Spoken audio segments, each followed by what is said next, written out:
그리고 잠실 주공 5단지도 있는데 주공 5단지는 토지거래 허가구역으로 계속 유지가 되고 있었고 해제가 안 됐죠. 잠실 주공도 똑같은 잠실동이긴 하지만은 토지거래 허가구역에서 2월 달에 해제가 안 됐습니다. 그리고 이 물건도 현재 신건인 상태이고요. 31억 9천만 원이고 여기는 지금 보시면 전용 면적이 103.54입니다. 네이버 실거래를 보시면은 103.54 전용 면적에 해당하는 공급 면적이 없습니다. 그래서 좀 헷갈리실 수가 있는데요. 타입으로 보시면 112B 타입으로 보시면 됩니다. 등기부 상위는 103.45가 맞는데 건축물 대장 그리고 또 공시 가격 알림이 사이트 통해서 확인을 해보시면은 76.49가 이 물건의 전용 면적입니다. 그러면 이게 지금 전용 면적이 제가 매매사업자 때도 말씀을 드리겠지만은 국민주택 규모를 초과하는 게 맞나요? 그래서 초과를 한 물건은 매매사업자로 단기 매도를 하신다고 하면 중과세율이 적용이 되나요? 네, 맞습니다. 중과세율이 적용이 되니까 매매사업자의 실익이 없는 것이죠. 그래서 양도세로 신고를 하시나 사업소득으로 신고하시나 차이가 없습니다. 그런데 여기서 이제 다시 전용 면적을 보시면 76.49로 신고를 하실 수 있으니까 지금 여기는 규제 지역이니까 매매 사업자로 기존의 주택을 한 채도 안 가지고 있을 때만 단기 매도를 하실 수가 있습니다. 규제 지역이긴 하지만 주택을 한 채도 안 가지고 있다라고 한다면 사업소득으로 또 신고를 하실 수가 있습니다. 그래서 이 물건도 단기 매매가 가능한 물건이죠. 기존에 주택이 없으시면 단기 매매가 가능한 물건인데 토지거래 허가구역이니까 당연히 또 실거래를 토지거래 허가를 받으셔야 되니까 실입주를 하시긴 하셔야 되죠. 그리고 또 2년 동안 실거주를 하셔야 됩니다. 그러면 사실상 매매사업자로 토지거래 허가 때문에 단기 매매를 하실 수가 없는 상황이시고요. 토지거래 허가 기간이 지금 제한기간이 이 잠실 주공 같은 경우에는 6월 정도까지인데 그 이후에 어떻게 될지는 좀 더 지켜보셔야 되겠지만은 바뀌지 않는다라고 한다면은 이 단기 매매는 좀 어렵다라고 참고하시면 되겠습니다. 그리고 이 물건도 마찬가지로 3월 달까지 쭉 실거래가 있었는데 토지거래 허가구역으로 다시 지정되기 전까지 거래량이 좀 많았었죠. 25일에 2층 같은 물건이 35억 6,700만 원. 지금 이 물건의 감정평가 금액은 31억 9천만 원입니다. 그러면은 신건인데도 한 3억 정도 더 싼 것이죠. 네. 그런데 여전히 35억 6,700만 원의 거래가 될 수 있을까? 이 부분을 보셔야 될 텐데 지금 토지거래 허가구역으로 다시 지정이 됐으니까 좀 어려울 겁니다. 이런 부분들을 또 참고를 하시면 되겠고요. 감정평가 시점도 보시면은 딱 토지거래 허가구역으로 다시 지정이 되고 나서 감정평가가 됐습니다. 그래서 좀 25일에 거래된 거 35억 6,700만 원 대비는 한 3억 정도 낮게 되어 있고요.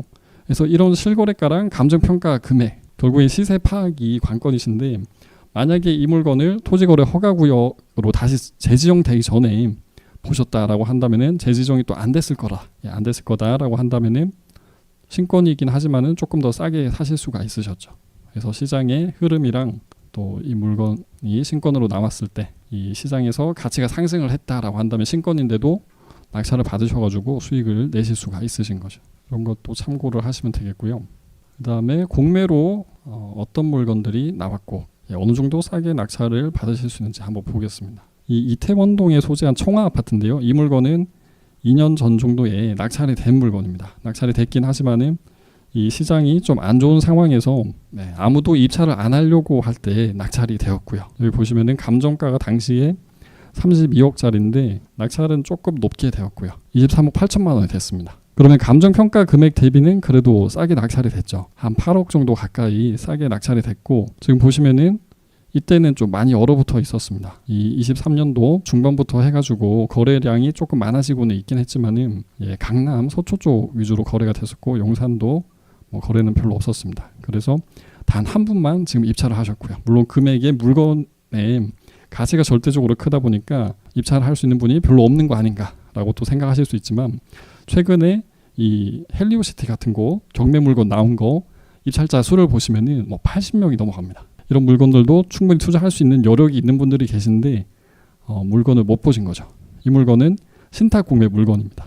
그래서 신탁 공매로 이런 아파트 물건이 많이 나오진 않지만은 물건이 나왔다고 한다면은 거의 8억 가까이 특별한 하자도 없었습니다. 싸게 낙찰을 받으실 수가 있었던 거죠. 네. 지금 회원님께서 혹시 닉네임이 어떻게 되시나요? 월천쌤님께서 이 신탁 공매가 어떤 건지 물어보셨는데요. 여기 슬라이드를 보시면은 이 기관명이 주식회사 무궁화 신탁입니다. 이 무궁화 신탁이라는 회사가 신탁 회사이고요. 소유권을 맡아주는 회사다라고 쉽게 생각을 하시면 되겠습니다. 소유권을 맡아주는 이유는 은행 입장에서는 믿을 수 있는 기관이 소유권을 맡아주면은 그 물건의 남아있는 담보 가치만큼 충분히 대출을 더 많이 해줄 수가 있습니다. 그래서 이 물건의 실소유자분은 이제 위탁자라고 하는데, 위탁자의 입장에서는 대출을 더 많이 받기 위해서 이 신탁사에 맡기는 수수료를 조금 지급을 하고 대출을 더 많이 받는 것이죠. 이런 걸 신탁회사가 소유를 하고 있다가 위탁자가 제때 이자나 이 원금을 못 갚는다라고 하면 이런 식으로 신탁사가 신탁 공매를 온비드상에서 매각을 진행을 합니다. 이 신탁회사가 직접 온비드를 이용을 해가지고 매각하는 공매가 신탁 공매다라고 보시면 되겠습니다. 네, 맞습니다. 일반적인 사기업들이 온비드를 이용을 해서도 또 매각을 할 수가 있긴 있는데요. 그런 회사들이 매각하는 물건을 신탁 공매 물건이라고 말씀을 하진 않습니다. 여기 보셨던 대로 신탁 회사가 매각하는 물건이 신탁 공매 물건이다. 그래서 공매가 이렇게 재산별로 접근 방법이 다르기 때문에 어떤 재산인지 파악을 하고 계실 수가 있어야 되고요. 이 이태원동의 총합아파트 계속 한번 보겠습니다. 네, 이 물건을 보시면 아까 전에 전용 면적이 가장 큰 타입이었습니다. 전용이 174.38이었죠. 그러면 공급 면적으로는 189 타입으로 보시면 되고요. 여기가 지금 거의 지어진 지 43년이 넘어가는데 재건축을 추진하고 있습니다. 완전 이 이태원동 요지에 소재하고 있는 재건축 추진하는 아파트다 보니까 인기가 있고요. 이 올해 1월 달에 35억 1천만 원에 거래가 됐습니다. 그러면 아까 전에 한 24억 가까이 낙찰을 받으셔가지고 예, 차익으로만 보시면은 거의 한 11억 정도 차익이 나죠. 그래서 뭐 상승기에는 여러 물건으로 수익을 또 상승하는 흐름만 잘 타셔도 수익을 큰 수익을 낸 분들이 많으시지만은 아무도 입찰을 안 하실 때, 아무도 부동산 투자를 꺼려 하실 때 신탁 공매를 이용을 하시면은 좀 싸게 낙찰을 받으셔가지고 조금만 기다리셨다가 시장이 회복되면은 좀 높은 금액으로 수익을 내실 수가 있으신 거죠. 제가 산 건 아닙니다. 예, 제가 산 건 아니고 이때 이 공매 시간에 제가 말씀을 드려가지고 한번 검토를 해보실 만한 물건이다라고 언급을 드렸었는데 입찰을 하신 분은 없었습니다. 저희 회원님들이 낙찰을 못 받으셨고 이 등기부를 보시면은 이 낙찰자 분이 등기를 한 등기 내역인데요. 원인이 일반 매매입니다. 그래서 신탁 공매 같은 경우에는 일반 매매다라고 생각을 하시면 되겠습니다. 만약에 이 경매다라고 한다면은 등기 원인이 경매라고 적혀 있고 또 압류재산 공매면 공매라고 적혀 있는데 신탁 공매는 말만 신탁 공매지 실제는 일반 매매입니다. 그럼 일반 매매랑 이런 경매랑 차이가 어떤 것이 있을까요? 일반 매매라는 것은 말 그대로 일반적인 시장에서 되는 매매인데 권리의 말소가 없죠. 그래서 경매나 압류재산 공매 같은 경우에는 권리 말소가 있는데 이 신탁 공매 같은 경우에는 권리의 말소가 없습니다. 그래서 이렇게 등기부상에 설정된 권리들을 그대로 다 인수를 하시는 거고요. 여기 아파트에서는 입찰할 당시에 특별한 권리가 설정된 게 없었습니다. 그리고 이분이 지금 낙찰가를 그대로 실거래 신고를 하신 거죠. 23억 8천만 원이라고 실거래 신고를 하신 건데 제가 또 한번 놀란 거는 등기부상의 을구가 권리가 아무것도 없었습니다. 그러면 대출을 안 받으시고 현금으로 받으신 거죠. 네, 그래서 뭐 투자를 하시는 분, 여유 있으신 분들도 이렇게 공매를 이용을 하셔가지고 투자를 하신다 파악을 해주시면 되겠습니다. 이 물건들은 지금 금액대가 큰 물건들을 같이 한번 보셨고요. 제가 지금 행꿈사 옥션이 아니라 다른 옥션 사이트를 이용을 해서 말씀을 드리고 있는데 서류 보기가 좀 편해서 지금 다른 옥션 사이트를 가지고 말씀드립니다. 행꿈사 옥션에서도 공매 물건 검색이 가능하시고요. 공매 물건들은 이 재산이 여러 개가 있다고 말씀드렸습니다. 이 압류재산 같은 경우에는 경매 매각 물건 명세서 역할을 하는 재산 명세서가 있는데 이 재산 명세서는 행꿈사 옥션에서도 확인하실 수가 있으시고요. 과거에 업로드가 된 것도 행꿈사 옥션에서도 확인하실 수 있습니다. 그런데 아직까지 행꿈사 옥션은 등기부가 공매 물건은 올라오지 않기 때문에 제가 다른 옥션 사이트로 지금 말씀을 드리고 있습니다.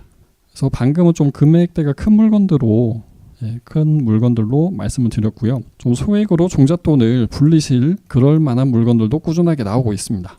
올해 한 100만 원 정도 지금 소득에서 더해지면 어떠신가요? 예, 100만 원 정도만 더해줘도 괜찮으시죠? 그게 이제 월에 100만 원이면 1년에는 1200만 원입니다. 예, 1200만 원이니까 소액 투자하셔가지고 한 번에 한 1200만 원 정도 남겨가시면 나쁘지 않으시죠? 물론 이게 매달 월세로 받는 거랑 한 번에 시세 차익으로 받으시는 게 또 느낌이 다르긴 하지만은 또 생각만 한번 해보셨을 때는 이 매매 사업자를 이용을 하셔가지고 단기 매도 하셔서 한 번에 1000만 원 이상 수익을 내실 수 있다고 한다면은 예, 괜찮으시죠? 그래서 이런 물건들 보시면은 이미 낙찰된 거긴 합니다. 그래서 낙찰된 것들이 과연 싸게 낙찰이 된지 이 부분부터 확인을 해보셔야 되겠죠. 그래서 제가 낙찰된 물건을 말씀을 드리고 있는데요.